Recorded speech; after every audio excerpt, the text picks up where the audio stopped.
Homer accidentally let go of the welcoming balloons. He stood on a stool and waved his arms and legs around enthusiastically. This episode starts on a morning. Homer ordered a lot of extra large servings of breakfast. He was sitting in the driver's seat. He reached out his hand and took out food from a crumpled paper bag. He tried to put the food on his lap, but found there was no room. So he reclined the car seat and put all the snacks on his belly. Just as he was feasting happily, the sauce from the burrito squirted onto the windshield. Homer anxiously looked up. He held up his watch and tried to figure out the direction by using the reflection from the watch's shine. The car was swaying from side to side on the road. Homer tried to step on the brake, but the brake was blocked by a clown doll. He crashed through a fence and drove into a nuclear power plant. The reconnaissance plane issued an alarm. Line busy.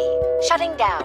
At that moment, Burns was having a meeting. Homer's car suddenly crashed in, destroying a bookshelf and hitting the grief counselor. The counselor was lying on the ground, barely alive. Homer was dragged away by the security guards and was thrown out of the nuclear power plant along with his car. Burns threatened to fire him. Homer walked on the street, looking for a job. A car dealership was hiring salespeople. Homer got the job as a salesperson as he wished. He smiled and gave the customers some private space.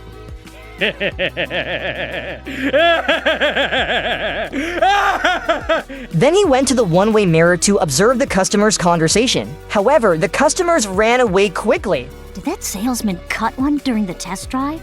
Yeah, and for some reason he turned on the radio to cover up the smell. Let's get out of here. I'm not shaking that guy's hand.